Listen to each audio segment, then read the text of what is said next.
Russell's body is what you would expect. He goes to the gym, he plays rugby. It's as I imagined. That's not to say I spend my days picturing Russell naked, but if I did, that's what he would look like. He does. And the boys' nickname for him? Big Mac. Well, let's just say it's now clear it has nothing to do with his love of fast food. And let's just say when people said he was a bit ginger and said no, he's definitely blonde, that I was right, thank God. He should work in Hollister or something. What is almost 100% certain is that it was Scarlett who put the photo online. A likely hypnotist is that she didn't act as revenge.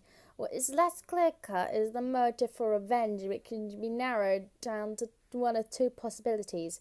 One, it was Russell sent round the photo of her naked, whether or not or actually it was, and I can neither confirm nor deny, nor is actually relevant. What is important is she believes in the case. Two, as revenge for embarrassing her in the corridor yesterday in front of everyone. What I can say for definite is that the photo of Russell has made its way around the entire school. We should know this because girls are laughing and boys are yelling, "Man war" down the corridor, and Russell is standing alone by his locker with his head down. Except this is not what's happening. This is not how we know. We know because one girl is heard stating she has changed her mind and she wants to marry Russell instead of snog him, and it is not too late to change. We know this because a boy is heard saying, "He's a legend, dude." We know this because Russell's friends are high-fiving him and acting like the kids in any other day. The thing, and I'm sorry to be the one who'd say this, is that Scarlett, well, she's obviously between dumber than she acts. She obviously doesn't get it's fine for boys to be, they're supposed to be, right? Like it's part of their DNA, part of the puberty, blue balls or something. Wait, is that right? It is nature. It's not just chickens and cocks. I was watching the BBC and even elephants, right? There'll be 12 female elephants and one male for all these women. The women will only have sex with the other male their whole life. But the male, well, you do the math. It's not how it's meant to be. If you don't believe me, ask David Attenborough. Like my brother says, if a key can open lots of locks, it's a really good key, like a master key. But if a lock can be opened by lots of keys, then it's really a bad lock. Do you see? And this is what Scarlett has failed to understand. Maybe her mother didn't teach her. Boys will be boys. Boys like Russell, a boy that can't help himself. A boy like that has to try before he buys. A boy like that will kill your brother. Forget that boy and find another.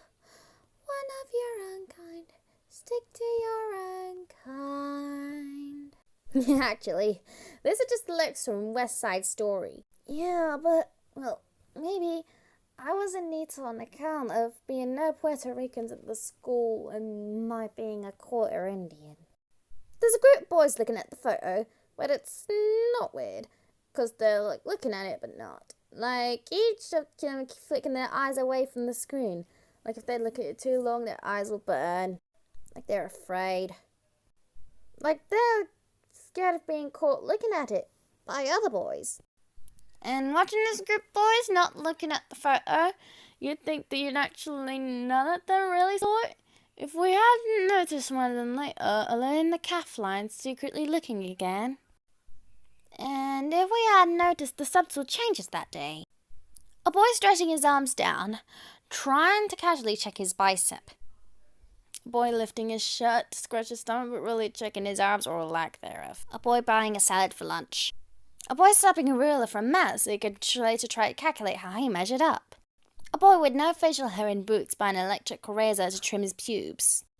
Mrs. explaining this project we have to do next term. We got to trace our own family history and specify the family's female history, whatever that means.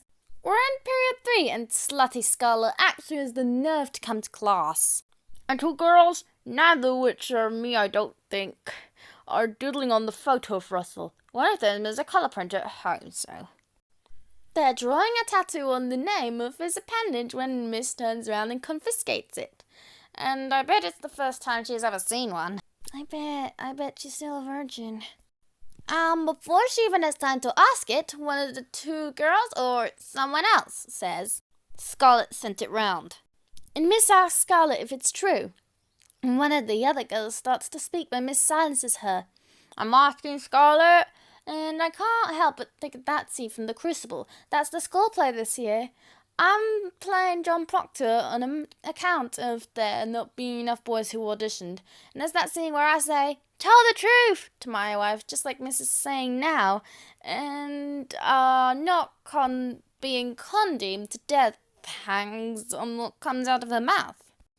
Except this is nothing like that, because Scarlet knows she's condemned no matter what she says. And so when Miss asks again, did you send it? Tell the truth? She says, sure. Sure. Not yes, but not no, but... And it's weird, because for a moment, I think maybe she didn't. Like she protested her innocence, I'd have thought for sure she's actually done it, liar. But had just... Maybe when she thinks in taking the pain, she won't favour with the girls. Or maybe she knows the head teacher's office is safer than the corridors. Or maybe she knows that it doesn't matter what she says or what she did or not because it's already been decided.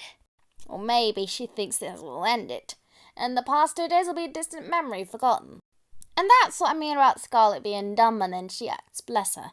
I actually feel really bad, because still, after all these years, she hasn't learned that St. Helens girls never forget. She thinks that this is the end, but I know it's just the start, and there's nothing not one